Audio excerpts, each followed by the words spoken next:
Unfinished Business. I am your host, Jeff Galashaw, and with me, as always, is Mr. Andre Joseph Esquire. You might notice that we have an extra screen on today. That is because a miracle has happened, folks. The planets aligned, the right chakra manifested itself, everyone's karma and schedules came together. In other words, dreams come true. We have a very special guest, esteemed actor and star of a movie we recently talked about on Unfinished Business Deep Dive, Angus, Mr. Charlie Talbert.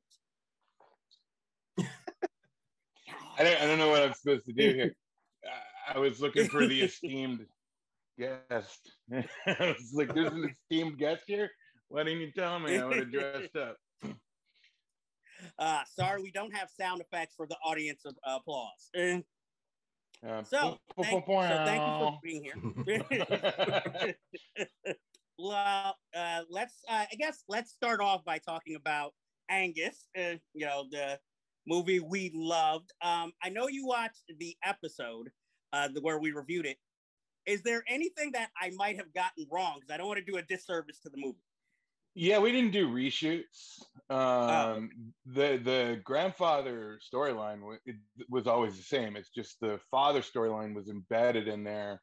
Larry Drake, who played Dr. Giggles, was my dad, and you'll see him for a split second in the movie when I come down the stairs and Grandpa's dead. And the guy who's in the kitchen with my mom was the other dad, Robert Curtis Brown, who was, if you remember Trading Places, he was Dan Aykroyd's like dude that was moving in on Miffy or Muffy, and all that. Oh yeah. And he was like one of the actors I was most excited to see because I loved Trading Places growing up. Me too. It was a classic. But yeah, I mean, I had a good family. You got Misery Mom, General Patton is your grandpa. You got Dr. Giggles as your dad. You got some serious stuff going on there. But I do remember being told about Molotov cocktails being thrown while we were playing the football scenes, because the people in the city were allowed to read the script if they wanted to.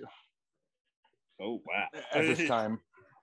And the fact that there were gay fathers, that was a huge contention. And then they edited the movie kind of without the director at the end, even though he was supposed to have, I think he was supposed to have final say so.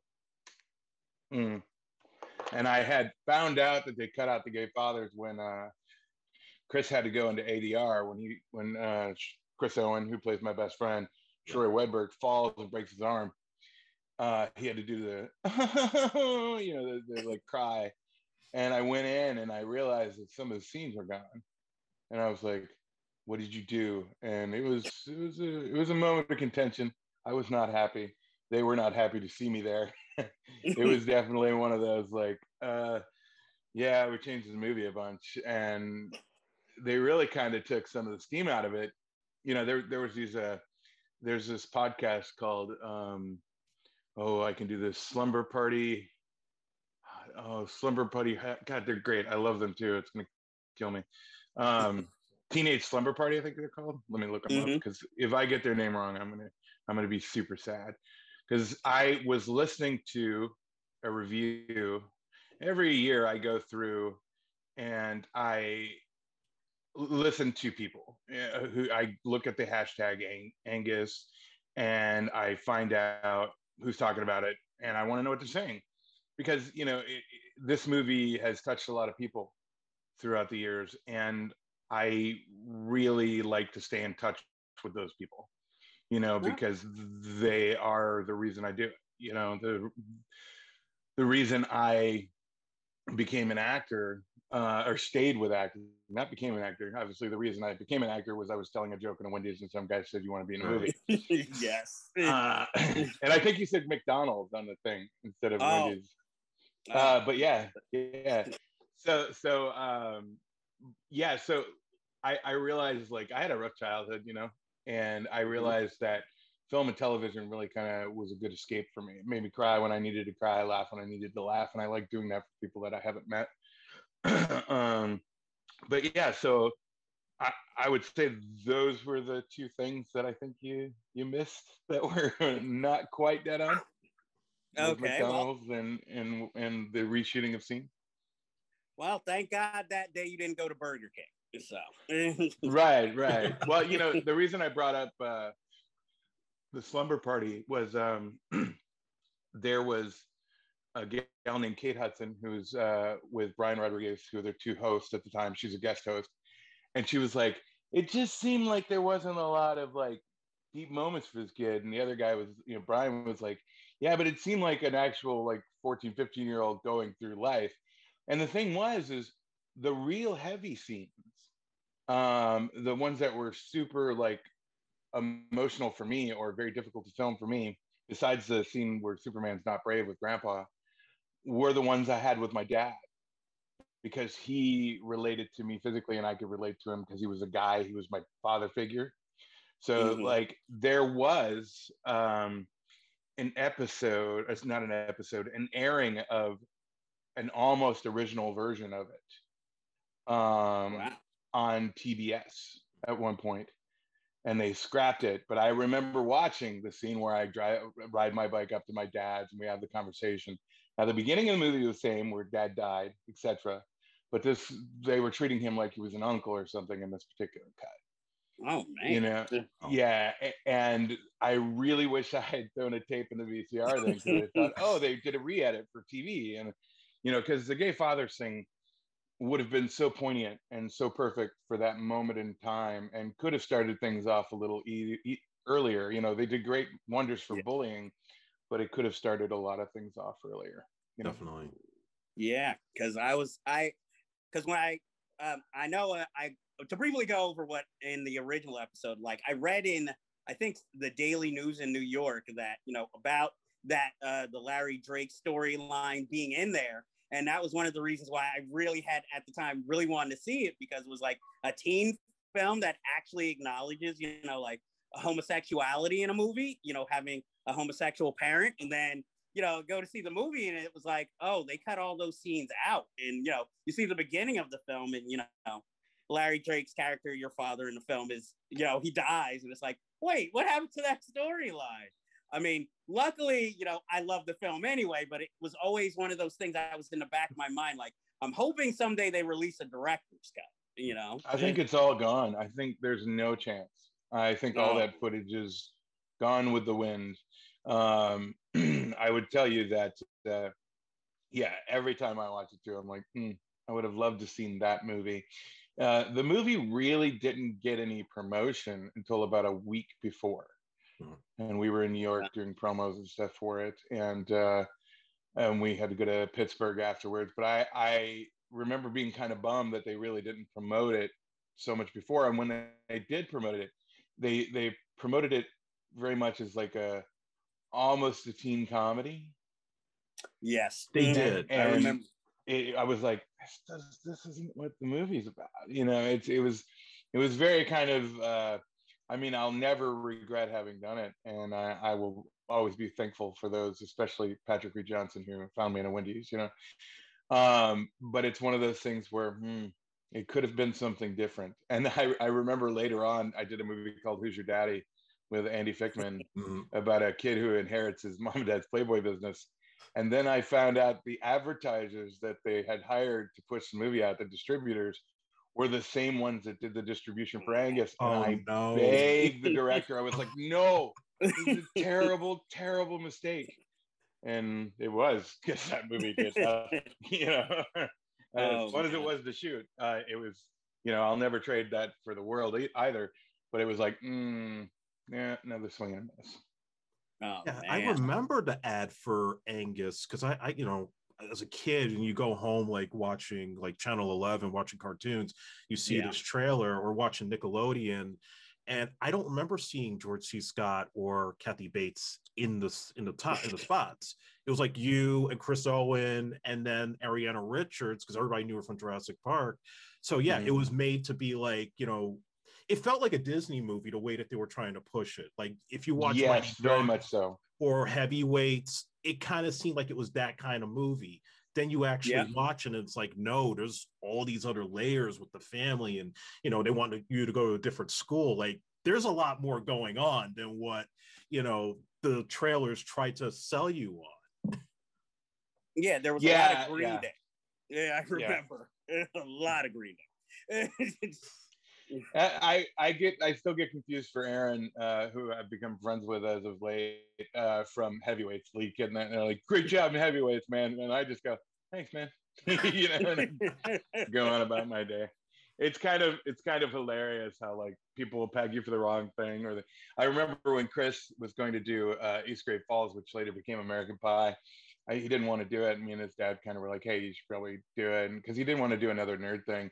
And then he really found the gold in it, you know. And I remember sometime after that, the Shermanator thing was like, he couldn't get away from it. It was driving him crazy, you know, but in a great way. I mean, he loves his fans and stuff. But we were at Jerry's Deli, a bowling alley in Hollywood one time, and Chris had grown, at this point he could grow facial hair, so he had a goatee. And these girls were like, "Oh, is that the Shermanator?" So I just looked over, because he was bowling, and I looked over and I go, "Shermanator doesn't have a goatee." And they were totally like, "Oh, yeah." And that was it. And they just left him alone for the rest of it. They totally just like, it was like, so what is presented to you becomes reality. So it's the same with the advertising.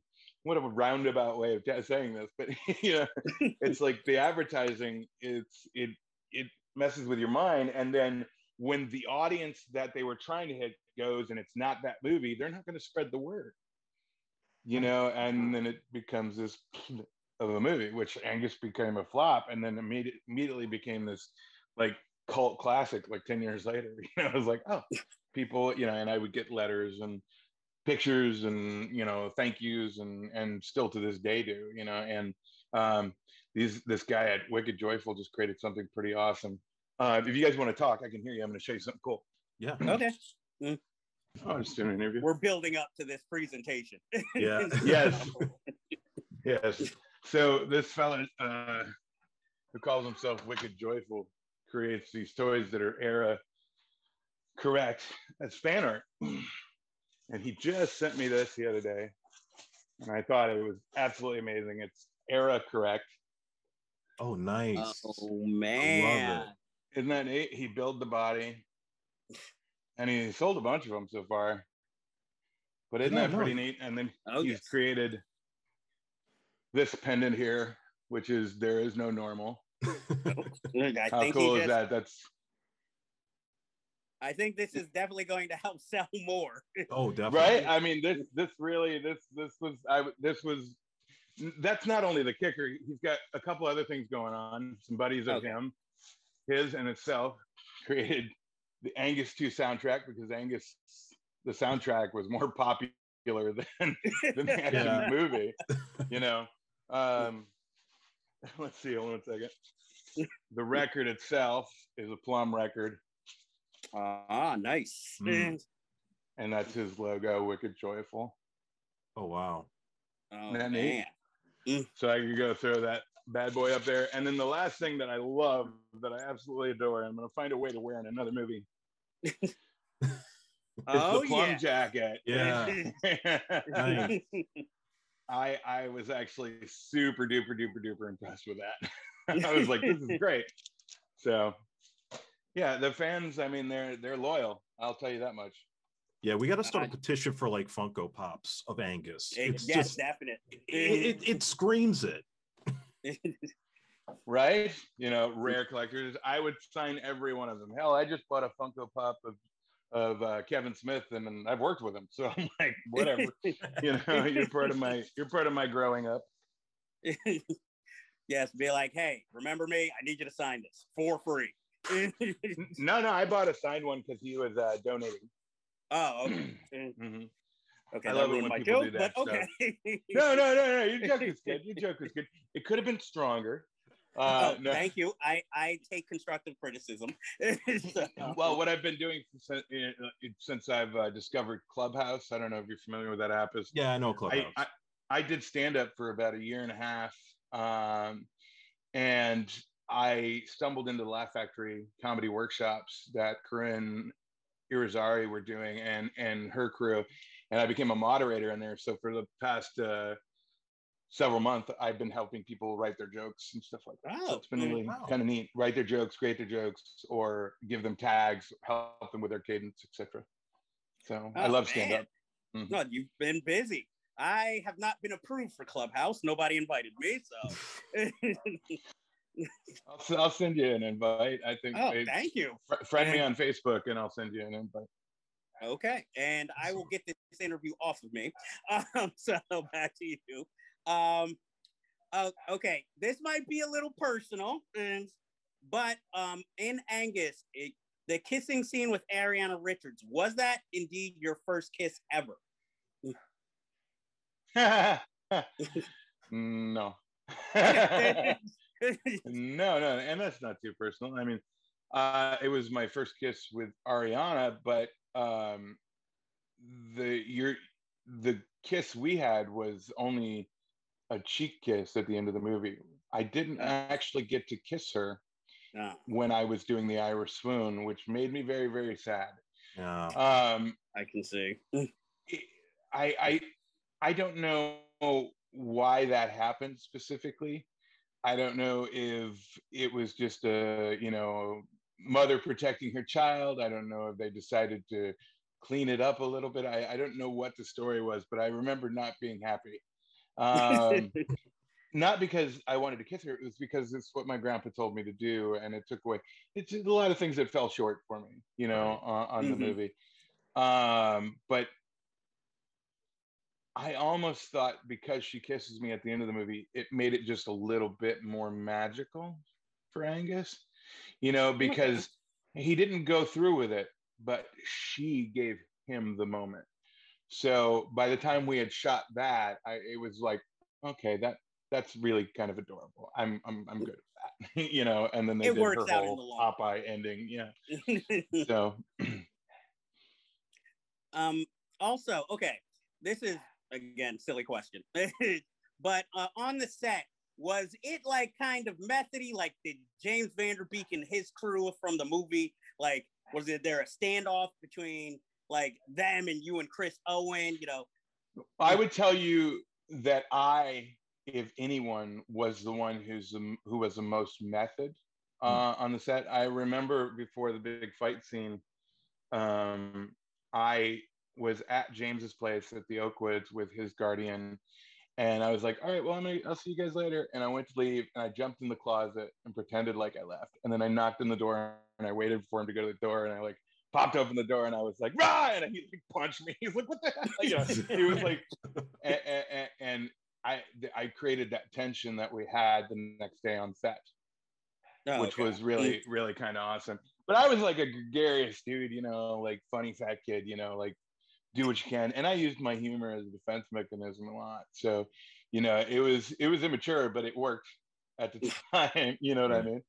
Yeah, but James was always a friendly and very consummate professional. And myself, not having been an actor and not having been trained, I had to use what I knew to get to these moments, so I am still a bit method in my work, not Jared Leto method, but I'm definitely a bit more method. Like if I have to be depraved of something, I will, like, so if it's a character that had been locked in a room for so long, I will keep myself in my room for a weekend and then shoot my audition. Or I will just depending on the situation, I will go towards that direction. And I will always, in an audition, come in looking as much like the character as possible, which is sometimes is a hindrance, but is sometimes really beneficial for me. Oh, that's good. Well, that's something I want to ask you, Charlie. Like, I did a short film a few years ago called The Saxophonist, and my lead actor was an actual sax player, had never acted before. And so I had to work with him for like 6 to 8 months just so he can understand the process and put good actors around him to kind of boost his performance. So for you, you get discovered by Patrick Reed Johnson at a Wendy's, and all of a sudden now you're leading this, relatively big film, and you got these legends, George C. Scott and Kathy Bates, and even though Larry Drake's roles were cut, I mean, he was still a big deal because Dark Man, he was on LA Law and Dr. Giggles. So like, how did like Patrick Reed Johnson prepare you for the whole process and working with these actors in these scenes? Well, I remember I went back out to California, and we had a bit of rehearsal. You know, we would go into a conference room at the casting office, and we would work out the scenes and talk about them. And he would ask me how that related to my real life. And I was in love with a girl from kindergarten to 12th grade who, funny enough, married a guy named Charlie. He looks kind of like me, and I love the guy. So I kind of win, you know, like it's one of those things. It's just one of those like things where like each time we had something different going on, he would use a bit of a different method. So for instance, there's a scene where I have to open the suit and see it for the first time. Right. And I'm supposed to cry. It was a rainy day. And the actress I was working with, Anna Thompson from Crow, she was not very patient with me because I don't think she understood that I wasn't a professional actor. You know what I mean? And this was early on in shooting because we were still in Minnesota when we had shot this. And so I'm doing the scene, and I think we went to take 4, and Patrick, very cleverly, my grandmother was quite ill, had put a note inside the box, which is the take they use, that said, "Your grandma died. You have to go back home after this scene." Ooh. And I just, you know, waterworks. And I finished the scene because there was something in me that was like, okay, just use this, because if this is real, you're going to need to power through this and get out of there as quick as possible. And then as soon as we cut, he let me know it was fake, and he just let me punch the shit. I was just like, and Patrick's a big man, so he's just like, you know, and I gave him a big hug. He gave me a big hug afterwards, and I knew exactly what he was doing, and I really, really needed a lot of his manipulation as we went through. When I had to come down for the scene where I show my mom that Grandpa's dead, right. He was at the top of those fake stairs, hanging on to dear life because there wasn't much room up there, you know, and was like with me and staying with me until I got there, you know, and then I would go shoot, and he would stay up there while the shooting was happening. I mean, he really was always there for me. Wow. Mm-hmm. Mm-hmm. You know, I also want to ask too, I'm sure you get this question a lot when it comes to Angus, but Irvin Kershner. I mean, here he is, he's making these cameos, you know, with the chess scenes. And I know he has no dialogue, but like Empire Strikes Back, Never Say Never Again, you know, all the classic films that he did, you know, like what was that like on set to work with him? Well, the reality of it was I didn't know who he was, you know, and he did have a line. He goes, "Overstaken," you know. he when we did the rehearsal, I cried like you know, somebody had stolen my toy, and I was 4. But when we did the next ones, there was enough held back that it really worked for that scene, because that's the way he reacts to me, and his soft, gentle eyes look up, and he's like, "I understand, you know, and now you need to understand." I learned during the shooting who he was because Patrick was the very first person outside of the movie Star Wars to ever see Star Wars. He's fan 1.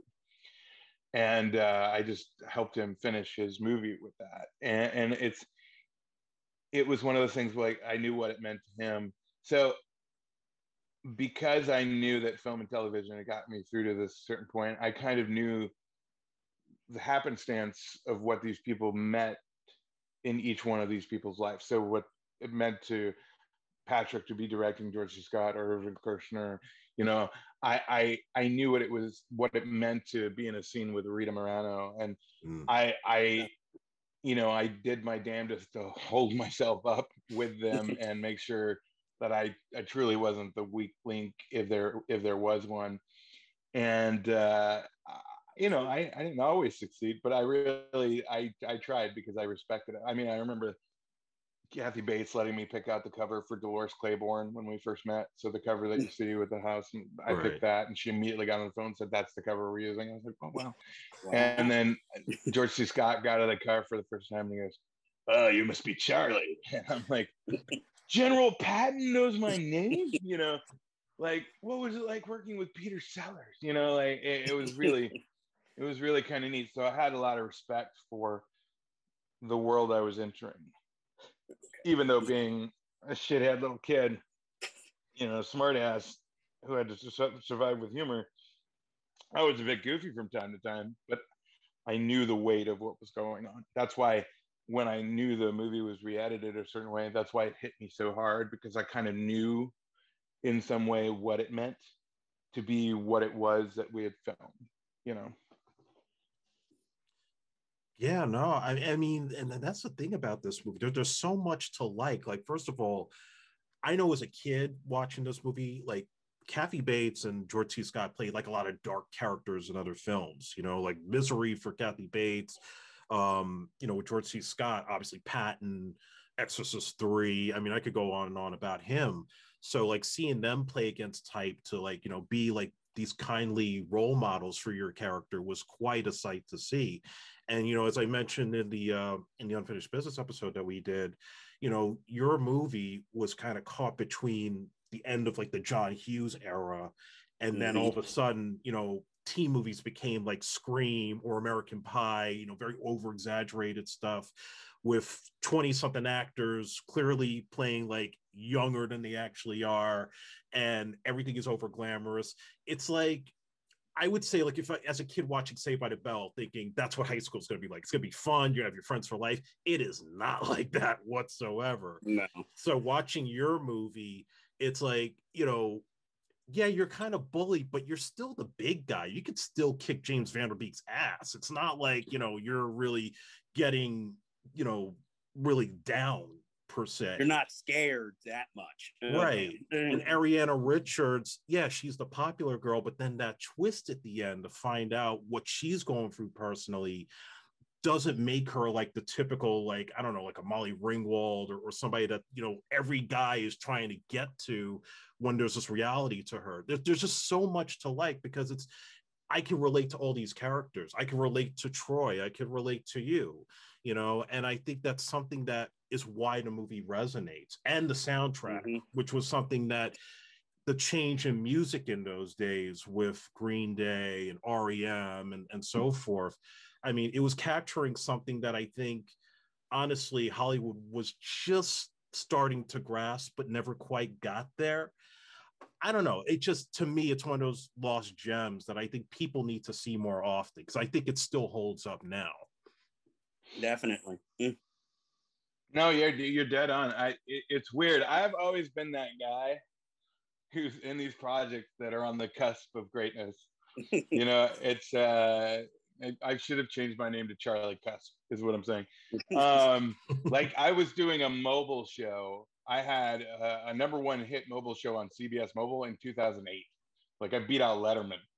And then CNET bought CBS Mobile, and somebody put porn up because they knew they were losing their job, and we ended up killing that. But I had just wrote a pilot, to answer you, Andre. I just wrote a pilot during, you know, I finished it like a month ago, based on a book that a fan had sent me that he was like, oh, you'd be perfect for the lead. And I was like, I'm not perfect for the lead. You know, somebody like, you know, Nick Frost is perfect for the lead, because a guy like me who's 6'1" something, just like an Angus, I've got some strength behind me, or I've got some size behind me. So I'm not the kind of guy that's going to be picked on relentlessly to the fact where I'm not going to fight back. Right. The character that I wrote the script on, based on his book, was definitely that guy.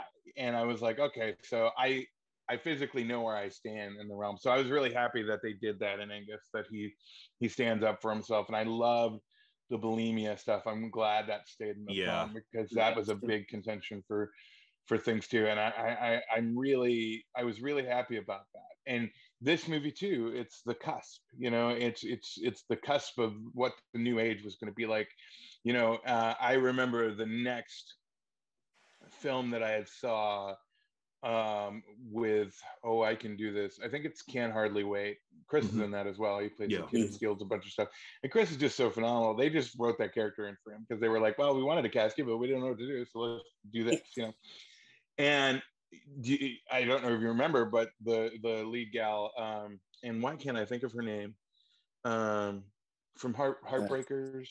Oh, Jennifer Love Hewitt. Yeah, she has problems, and we discover that when we actually talk to her and get her off the pedestal that we put her on. And I was like, cool, they learned that lesson from Angus, and that's one of the things that I really like to see. And I wouldn't have said Molly Ringwald because Molly Ringwald really was the gal who was that before everything. That's true. Yeah. She really was that one who was being idolized. And she's like, no, you don't understand. My dad, my life, I'm not. This sucks. We just happen to have money, So, and I understand that heritage in film, and that's what I really dug. The next Anthony Michael Hall really was Chris Owen. Oh, totally. In my opinion. True. You know what I mean? But he didn't grow into the jockish figure that would have kept him along the same line. You know what I mean? So it was really neat to see what he did with his career. And the funny thing about that you were mentioning, Andre, is we are actually still best friends to this day. Wow. Yeah. So that's one of the things where that is one thing that I adopted from all those other shows, and movies afterwards, even Friends, was what, there's a certain moment in your life that you share with these people, and you can always have that together. Now you can choose to ignore that or not dwell in it, but you can remember that is your root, True. That's another thing I want to ask you too, is like you did a couple of movies with Chris after Angus, like Going Greek being one of those. We have done like 14 projects together. So, I mean, so 2 days into the quarantine, a buddy of mine reached out to me. He's like, hey man, I'm making this little animated series. I want you to be a voice. And I remember that. So I called him back and I was like, well, what's the story about? And he was like, oh, it's another friend, Chris, of mine. His name is Heiliger. And he goes, yeah, it's about this. And I go, what are you talking about, man? That's your whole season. And we ended up for the next 6 or 7 months writing all the episodes out, he had the characters created. So it was very easy. And then I got a bunch of friends, including Chris, to come in, and we did like a Zoom style table read with like Michelle Prada from Vita and Nice. Jeff Dye and Dean Bahar, Bitch Boy from Basketball. He's going to be in Guillermo del Toro's new Nightmare Alley, and it's one of those things where it's like, these are all friendships that I've cultivated over the years. I'm like, come. So not just Chris, I'm still friends with all these people. And I was just saying that I've become friends with Aaron from Heavyweights, my friend Natalia Ross, who you might remember from, I believe it's the Secret World of Alec Mack. Mack, yes. She was the redheaded friend. Mm-hmm. She and I grew up together, and our friend Tazy, who has always been kind of with us through that journey, who's now a casting associate, they do this thing called the Oakwood Reunions, and all of us kid actors, we get together once a month, and we started doing that during the pandemic, and we just get together and shoot it. It's like, we've had Zach Ty, we've had Aaron, we've had like Pugsley from Jimmy Workman. Oh wow. And all these kid actors, I mean, there's tons of us. We just get together. I remember I kind of grew up with Shane West, and I just ran into him not too long ago. So we're all still family, And I remember under my management, Beverly Strong, I mean, it was Jesse Biel, it was Chris Evans when she was dating Jesse, Adam Livornia, Rachel Lee Cook, Ben Cook, her brother, who helped create The Expanse, and it's one of those things where we're always going to be connected. So whenever there's something for us to do together, we always try, because during that period in the 90s, we were all working together all the time because we were the kids. Yeah. And it was strange. One of my biggest fans that I ever met, and I was supposed to do his wedding before he passed as his reverend. One of my biggest fans that I ever met actually beat me out for Billy Bob in Varsity Blues, and I ended up getting cast as Billy Bob in the MTV show that never went anywhere. But it was one of those things where Ron Lester I was a huge Angus fan, and Oh. the fact that we got to connect on that level, and it's just kind of weird how we admire each other and always want to work together. You know, I always say my spirit animal is Ben Foster, you know, and Ben Foster was always that friend of ours that we were just like, that is Sean Penn reincarnated, even though Sean Penn is still alive, you know. But he's such a brilliant guy, and whenever I have to go certain places, I will use my Ben Foster energy to get that part or to be that person, you know. So it's amazing how much we all affect each other's life. Did that answer your question, or did I sidebar way too far off? Oh no, that totally. In fact, you answered a couple of questions I had, because I wanted to ask you about that person. You please pilot. That went off the list. I have a question. I know that you appeared in the movie Darlin with Pollyanna McIntosh, who killed, right. Well, spoiler alert, killed off your character in Happen Leonard. Now, were you cast in that film? Was that more of a friendship, or was that just a coincidence that you got cast in? That was both, actually. That movie came about, and Pollyanna was amazing. I mean, I love Pollyanna to death. Pollyanna, this was her directorial debut. The producers were the same producers that produced Camera Obscura that I had worked on. So they definitely wanted to see me. So I don't know if I was the first choice until I sent in my tape. So I did audition for it. And then immediately she was like, oh, yeah, no. Oh, my God. Yeah, him. You know, so the minute I was on set, she was like, yes, I'm so glad to see that, you know. And she's like, I didn't even think about it. You know, so it's, I remember when I got Watchmen, I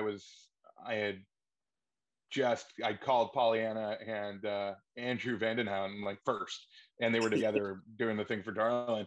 And I shot Watchmen, got in the car, drove back to New Orleans, picked up something, and then drove immediately back to Texas to spend 3 or 4 hours partying with them for the celebration of Darling at South by Southwest. That's how much I love these people, you know. And then immediately got back to my car and drove the 8 hours back home. So 7 hours wow. back home, you know. I don't like to fly. Not a flyer. Oh, really? Yeah, never have been. Wow. Yeah. When I did Angus, I had to fly a bunch for the first 6 or 7 years of my career. But things have happened to me on planes, and it's so weird. And I'm like, you know, if I was meant to be 30,000 feet in the air, wings would have had wings, not a metal tube, you know. And it's just one of those things where I trust my superstition, you know. Yeah, so. Go for it. Yeah. Another Angus question. Sorry, even though we're pretty much going all over the place here. It's the reason I found you guys. So go ahead. Hey, thank you very much again. Your favorite scene to film in Angus? I mean, I know you had a lot of growing up on that film and so many different experiences, but is there an absolute favorite scene of yours that you remember filming, even if it didn't make the final cut? Well, I would say the heaviest scene that I had with Larry Drake, that was in the TBS version, was one of my favorite scenes to film, just because it was filmed at a house on top of a hill, and it was so beautiful, and the sunlight was so correct that we didn't use a lot of actual lighting, you know, and it was such a smooth scene. It was definitely one of my favorites to film. But as far as films that made it, as far as scenes that made it in the film, no, that's a really good question. Each one of them was a different thing. You know, it was there's a different reason. Working with Irving Kershner, you know, the blow up doll scene where I'm dancing with the blow up doll and Chris is recording me, Troy is recording me. That was one of my favorite scenes because I thought that room was badass. You know, and I was just like, this is so cool. This is what black lights do. I love black lights, you know. And since then, I've always loved black lights. So, you know, I love black lights to death. So it was also a scene where Chris and I got to flex our funny, you know, and it was one of the first scenes we shot in California. which was the second half of filming.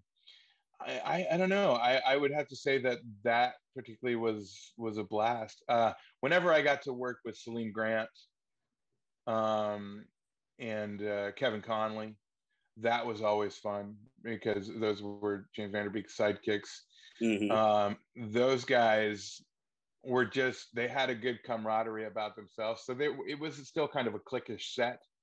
And I always enjoyed that. I always consider myself an alpha's beta and a beta's alpha. So when I'm with betas, I'm an alpha. When I'm with alphas, I'm a beta, but I'm still an alpha. Like I can come in and, that being 6'1" something, and I'm gregarious helps me be like, worm my way in there. But, there's certain things about it that I enjoy. So, but yeah, those two scenes stick out in my mind as super, super fun to shoot.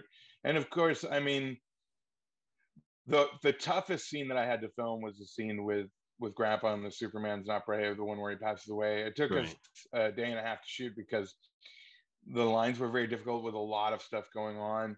And the cool thing is George C. Scott was so patient and so caring and so helpful that I enjoyed it. The scene I hated most to shoot was she goes on a spree killing large people.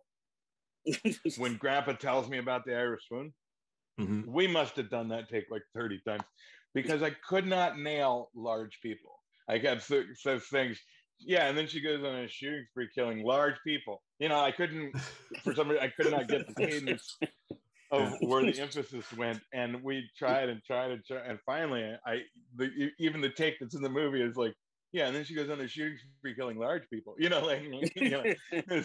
So that one I absolutely despise shooting that scene, but again, you're working with George C. Scott, so you can't complain. Exactly.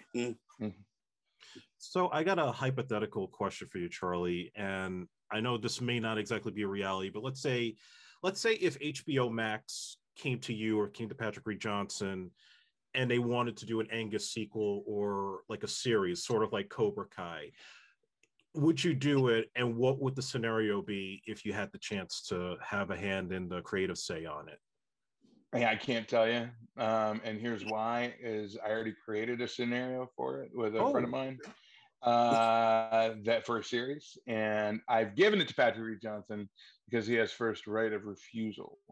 But that is why I've decided to write this pilot based on this guy's book, so I can see if I can push that out into the world. If I can, then I'm going to go ahead and grab that other one by the horns. Now, if it happens, it happens. If it doesn't, it doesn't. I can't trade that experience for the world. But I've come up with a really good scenario with a buddy of mine named Jeff Lamb, and we ran it by, and we talked to Chris Crutcher, who created the character Angus for his shorts, and he loved it. And he pulled out all his original contract, and we talked about it. But because there's no real money going into it right now, I don't think Patrick is going to work on it until that happens. So if I can get some money going on this other one, then I will say, okay, let's see what we can do.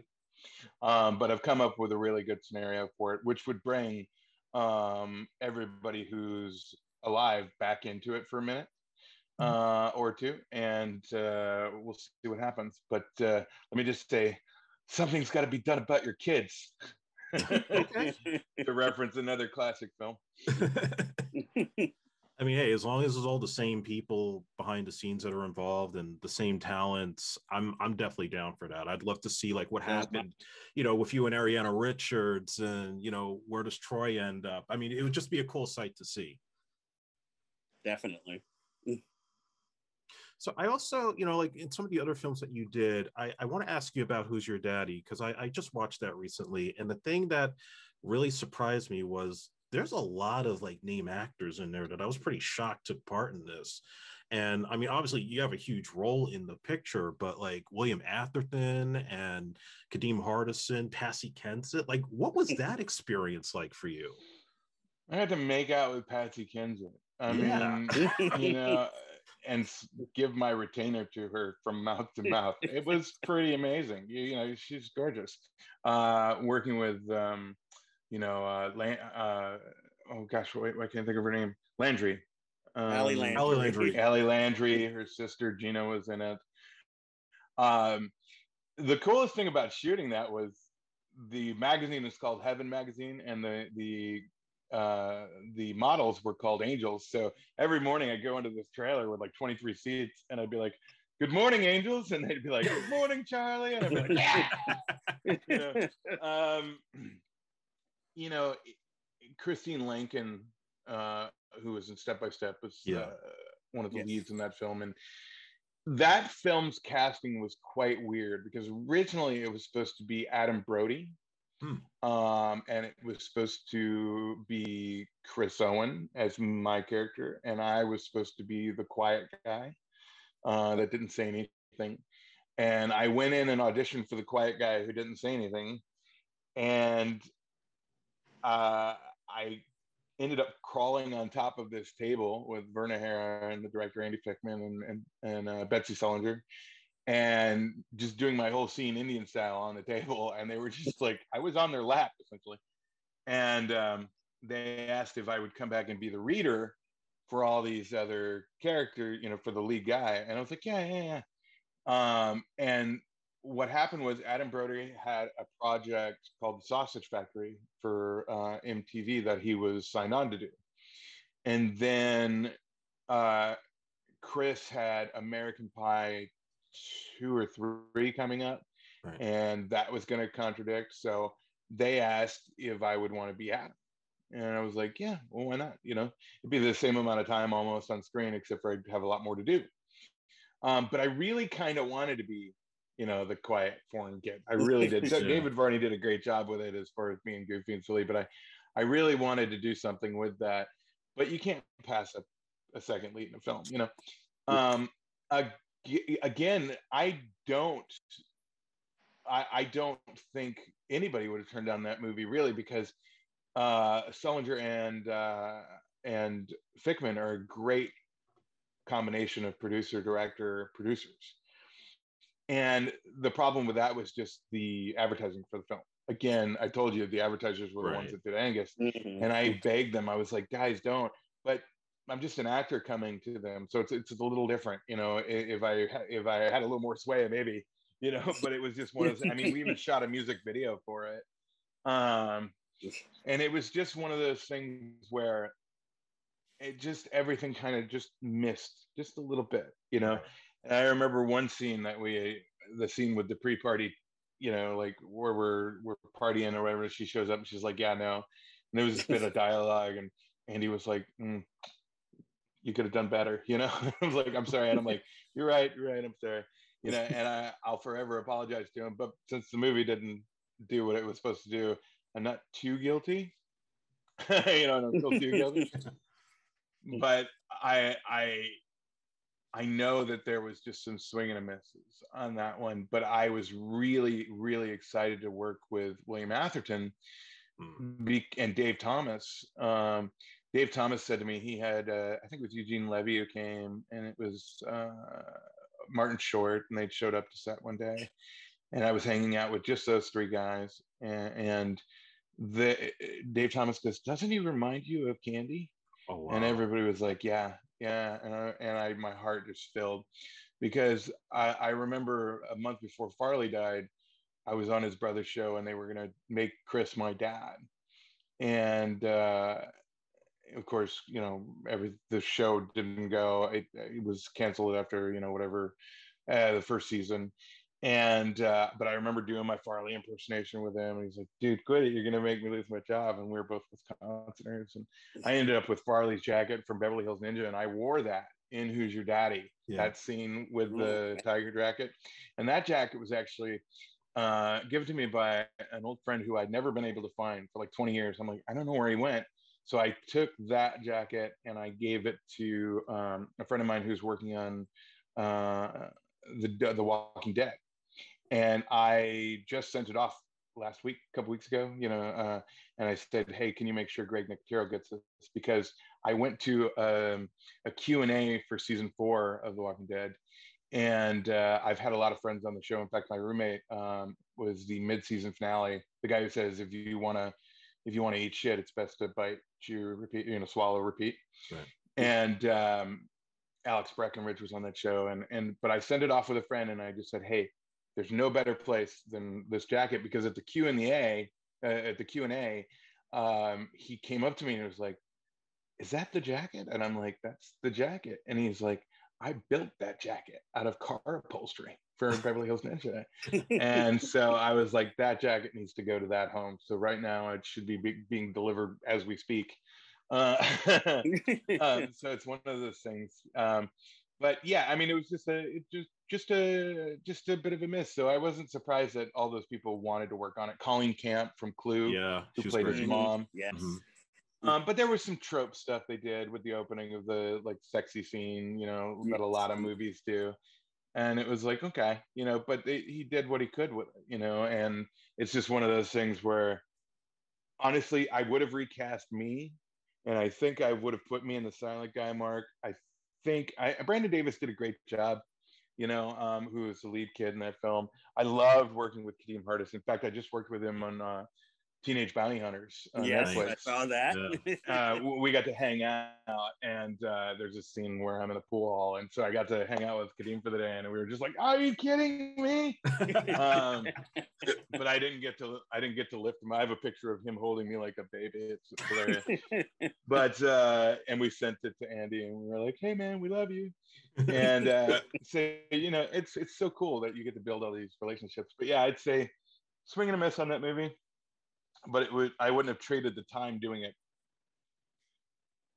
Yeah, it's funny too, like mentioning John Candy before, and this is no BS, but I remember watching that movie, and like I'm watching the scene like when you're coming out of the limo, when you're on the football field, and everybody's sort of like, who the hell is this guy? And I was getting like that John Candy vibe, like in Splash, like the way his character was sort of flamboyant. And I said, yeah, you could have actually been like a John Candy type. And he's the kind of actor to me that if he was still alive, I'm convinced he would have been an Oscar winner. Like I think he could have had a Tom Cruise, I mean, not Tom Cruise, but a Tom Hanks level career, if he was still around. Well, Farley said to me before he passed, he said, Charlie, never let them laugh at you. Make sure they're laughing with you. Yeah. And people had compared me to Chris Farley, and they're like, you're the funny fat kid. And I'm like, well, the problem with me being the funny fat kid, you see what you see on your screen right now of me? What do I not have that most fat guys have? Just take a look at me physically. What do I not have? Look at my face. Look at all of it. What do I not have that fat guys normally have? Double chin? Yes. Yeah. I don't have a double chin. You know how many times I've had to put fishing wire on my neck so I looked fatter? Wow. Really? Yeah. Yeah. My agents used to call me up and ask me to gain weight. And because this is what you see on a film screen. So I'm not necessarily the funny fat guy. So I've always had to play up being bigger, like scrunching my neck back and whatever. So the nice thing about rebooting my career the way I have is I don't go out for the funny fat guy roles here. Occasionally I do, just because they were like trying to see where I market. Like I worked on that Joe Dirt 2, Beautiful Loser, which I wouldn't have traded for the world. Anytime I can work with SNL alum. When I was doing my show, I got to hang out with Robert Smigel and Norm Macdonald. And I actually was scheduled to play Norm Macdonald's son the day that his show got canceled for like the rest of the season. It's like one of those things, The cuff. Charlie Cuff. And I won't trade those moments for the world. But now these character roles that I get to do, they're just based on who I am as an actual person, not what I should be. So it's not the funny fat guy. You'll notice that I'm not doing a lot of comedies. Underground Railroad, it's not a comedy. The Watchmen, not a comedy. They're seeing that I have this side that I keep trying to project and show them that, hey, there's somebody in here who was beat up for a long time when he was a kid. There's somebody in here who was an outcast. There's somebody in here that knows the harsher side of life, even though my face is a little softer. It's just one of those things where that's what I really enjoy about working in the Southeast here, and what my agents at Louisiana Talent have been able to like find for me are the parts that I want. And when I want to turn down something, they immediately go, no problem, go for it. And what I traded in by moving out this way was larger parts and smaller films. And now I'm doing smaller parts and larger films. And that means by the time I die, I get to say to all my friends or to my kids or what have you, and just say, you know, I worked a day with all the greats, you know, and that's one of the things I won't trade for the world. You know, I'm about to work on, I said earlier, I'm working on 3 films right now. One film I got hired to work on with no lines. And I was like, really? And then I looked at the director and I said, yep, I'm going to work on that. And I was paid as if I had lines and everything, but I had auditioned for this for a different character for, about a month before the pandemic hit. And I was like, I have to work on this because it's got a director that I really respect and admire, and he needs me for this part. You could have hired somebody for, you know, whatever extra rates are at this point to come in and do what I did, but he knew that you wouldn't get the same level of interaction. You know, it would just be somebody filling in the spot. And I can respect that. When somebody has that creativity, I can respect that. And I'm like, you know what, I'll do that. This next project I'm working on is based on a book, and I'm very excited about it. I'll tell you more about it when it comes to when it comes out and I've filmed it and all that. And then I'm working on another project that I'm working with the same producers of another film that I've worked on. And that's the one thing I love about my career is I get to work with some of the same producers or same directors, and that means I'm doing the right thing, you know. And so steering away from Funny Fat Man was the way to go for me. You know what I mean? And of course, I love being funny. Don't get me wrong. I still have the Clubhouse outlet to make all the make all the ha-has I want. But no, definitely switching it up and being part of these projects that means so much more really resonate with why I'm in it. You know. Mm-hmm. Yeah, I think that's what I really appreciate, like, about your career. What I've seen of your work is that, you know, you started very young, you know, discovered by Patrick Dewer Johnson, and not a whole lot of experience, you know, when you did Angus, but you're still here, you're still doing stuff, and you're still visible enough that when people do see you and they recognize you on film or on television, it's like, you know, it's like seeing an old friend, you know, for the first time in a long time. And the fact that, like, you know, a lot of actors, particularly from that period, who kind of like after a while, if they don't hit it where they feel like they have to have made it, they just give up. They do side jobs, they go into real estate or whatever. And understandable, it's the real world. But you still keep working, and you're still like, it doesn't matter how big or small the part is, it's that you're still putting in 100%. And I think that's a great lesson for anybody who wants to have longevity in the business, is just no matter what the role is, take what you can and put yourself out there. And you never know what ends up hitting. And you're doing that right now. Watchmen, Underground Railroad. I mean, this is a big deal for you. So I really got to tip my hat for all the efforts that you're doing right now. Yes. Thank you so much. Well, you know, true story about the Watchmen. I got a phone call from my agent. She goes, "Hey, Charlie." I'm like, "Hey." She's like, "How would you like to be Fat Man in Crowd?" And I'm like, no. And she's like, "You should really be Fat Man in Crowd." And I was like, no. She's like, "It's a project called Brooklyn. You should really go out for. You got to drive to Atlanta." I'm like, "I don't want to be." She's like, "It's the Watchmen." I'm like, "I'm on my way." So I'm a huge Watchmen fan. In fact, when the movie was being cast and they were doing ancillary casting at the end of it, I was calling every day to is there nobody that I can, is there nothing? You know, like, and I knew there was nothing. I've read the damn book. You know, and at this point, this is 2008, 9, whatever. And so as soon as that opportunity came up, I was like, okay. So I went up and auditioned. And have you seen The Watchmen? Yes. Yeah. So do you know the gentleman who's in the crowd when Silk Spectre, Amy, comes out for the first time, and they're behind the crime scene thing, and he's like, you know, "What are you arresting him for? He's a hero, bitch," you know, right? So that was the scene I originally went in for. That guy's not fat at all, that guy. But and he did a great job. But I went in and I changed the scene, which is something you normally don't want to do for an audition for something you really want, with great writers and producers, especially Dan Lindelof, you know, and Stephen Wright and Cord Jefferson. And so I go in, And I do the read, but I changed it. And I said, you know, I was like, what are you arresting him for? You know, he's a hero. It's not fair. It's not fair. And I started doing this, like, raise the roof in this room that is no taller than I am. I'm like, it's not fair. And the director goes, whoa, whoa, whoa, Attica, Attica, you know? And so I leave, and I'm on my way, my 7.5-hour drive back home, and they call, and they're like, you didn't get the part. So a week goes by, and I'm like, damn it.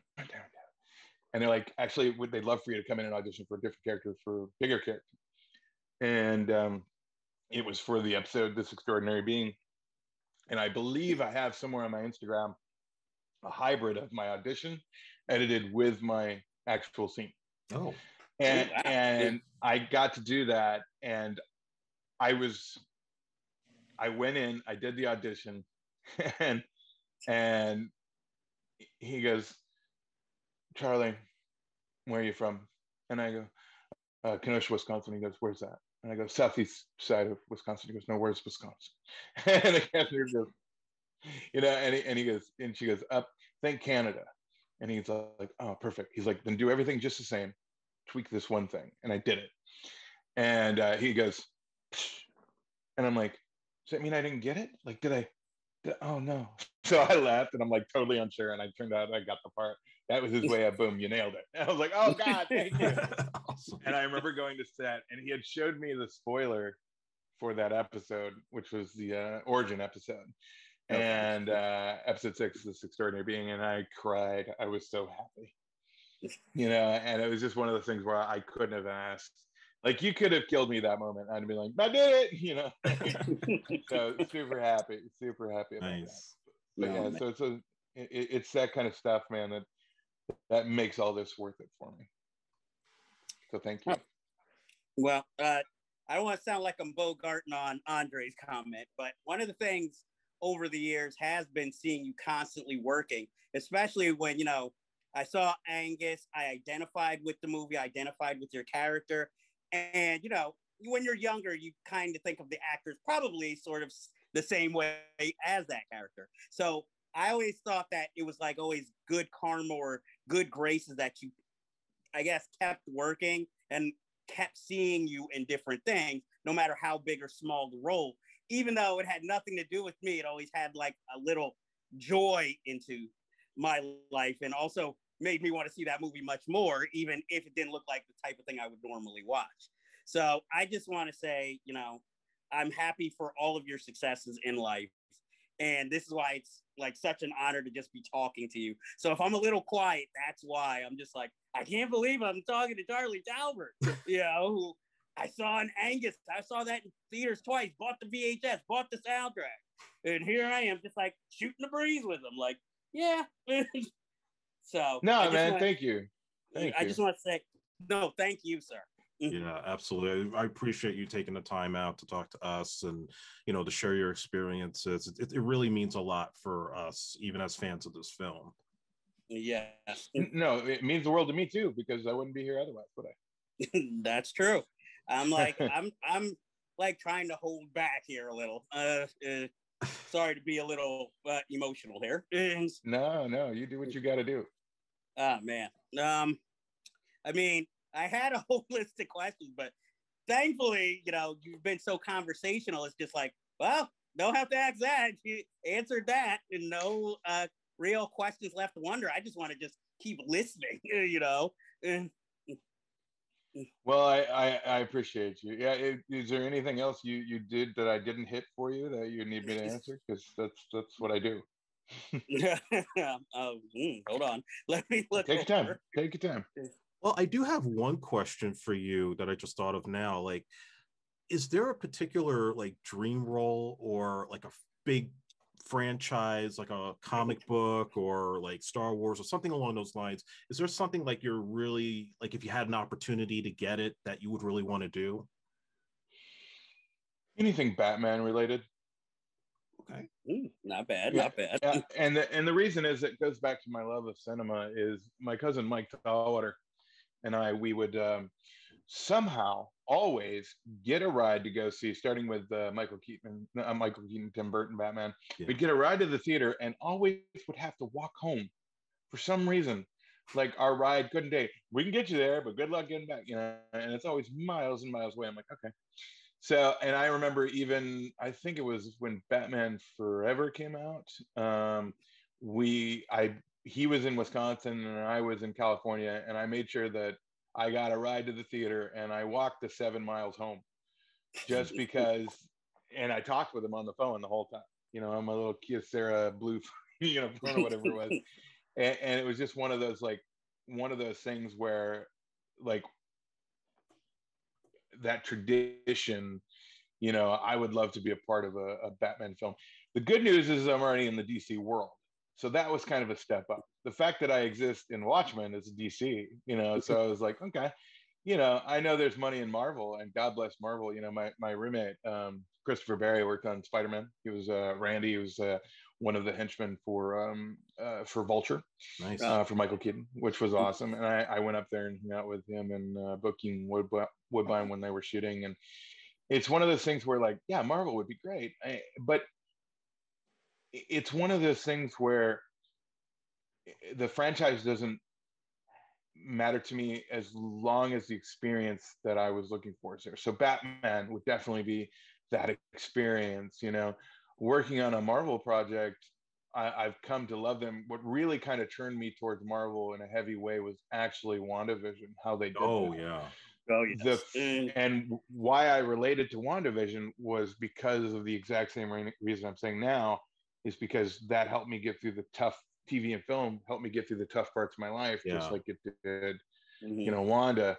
And so it's one of those things where, like, I'm wholeheartedly invested now, you know. It's like, that's great, this is awesome, you know.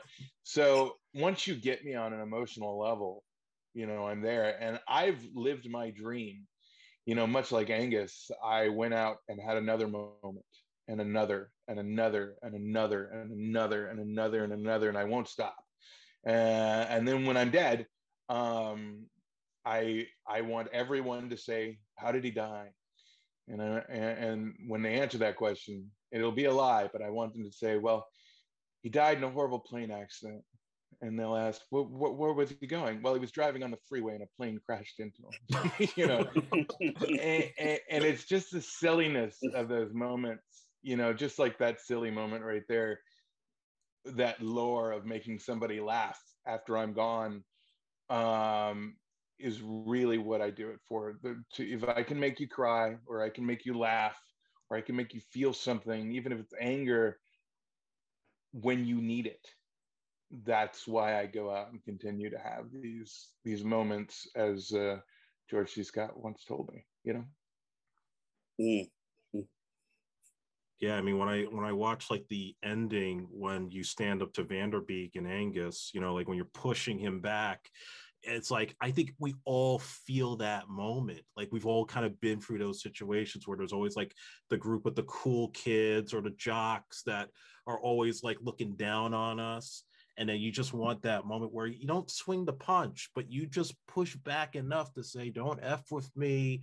You know, I am who I am, and I have no shame in it. And I think that's what that movie echoes for a lot of us who feel like we're sort of on the outskirts of high school. And, you know, you translated that beautifully, and in a way that wasn't over exaggerated. It just was, it was grounded. It was grounded in a way that I don't think a lot of movies were like back then. You know, one of the things that Angus got right, amongst many things, was the tagline for all those on the outside looking in, your moment has arrived. You know, yes. And that was the poster tagline. And it's one of those things, like, I think Vanderbeek did a really good job too at showing a vulnerable side of someone who is bullying, you know. And that's what I like that Film Sense had delved into, is why does somebody get to that point, you know? Yes. I mean, like, your speech to the recruiter was the moment that got me in the film. You know, it was like, oh, it's scientific, but it's also sociological. So it's like, aha, that I can use in, you know, anytime I'm feeling down, or like don't feel like I'm fitting in. I just remember that scene. Nice. Yes. And that's Wes Mann, I think, was the actor who did that scene with me, and he was so awesome, and just the level of humor that he started the scene with was the right juxtaposition of where I ended the scene with Kathy, and that's just another one of those brilliant moments that you can't replace in film. Yes. Yeah. I'm all I don't know what else to ask, really. We did it. Yeah. I wore you out. I win. I'm gonna go have another. No, trust me, I wish I had more questions. It's like, oh man, and I had 7 cards ready. I feel like I could do this every weekend, but I know you're a busy man. Exactly. I am. I actually have to tape something today, so it's one of those things where I actually had to lay off the last week. It's things are picking up, and the world is getting semi-quasi normal again. So we'll see what happens. But remember, stay safe, stay masked if you're not vaccinated. If you don't believe in vaccination, hey, your world is your world. But try not to get anybody you love sick, and try to stay safe yourself. Oh, great speech. And that is from the man, Charlie Talbert. I've been chipped. Like I've been chipped. So, well, I've been chipped myself. Yeah, I'm good. I know where I am at all times. I got Friend Finder on my phone. So it's one of those things. Yeah. So do you have anything else you want to plug, like your social media or any of the other upcoming projects you have? I can't really talk about. The only project that I have that I can talk about is Anna Lily Amapour's project. She's the director and writer of The Bad Batch. Mm-hmm. I worked on her film with Craig Robinson, and this was before the pandemic went down, and Kate Hudson and Shang Tsung, and it's going to be a really fun and exciting movie to watch. And everything she does is so beautiful. I mean, when I read the script, she has music cues for you to listen when you read, and it's quite lovely, and it's a full, submersive experience, especially for somebody who likes to method act like myself, So check that out when it comes out. If you guys want to hang out with me, I usually respond to my Charlie Talbert _performer Instagram. That's where I normally hang out. That's how I reached out to you guys after seeing exactly your guys' deep dive. So same with High School Slumber Party. I just found that's it, and I was like, okay, and what's up? Let's talk. So thank you guys so much for having me. No, thank you. This was great. So this ends our business for this week, but as you know, we always have unfinished business, and this should be obvious. If you haven't seen Angus, why haven't you? Because it's fucking awesome. Thank you. And I'm not just saying, obviously. So I should watch it, is what you're saying? Okay. Yeah, if you haven't. It's recommended high school reading for everybody. Or watching. It should be shown in all schools. Yes. When they're back in session. So we're just taking your cue. We're just riffing here. But thank you everyone for tuning in. Thank you obviously to Charlie Talbert for being on the show. And we will see you next time with more unfinished business.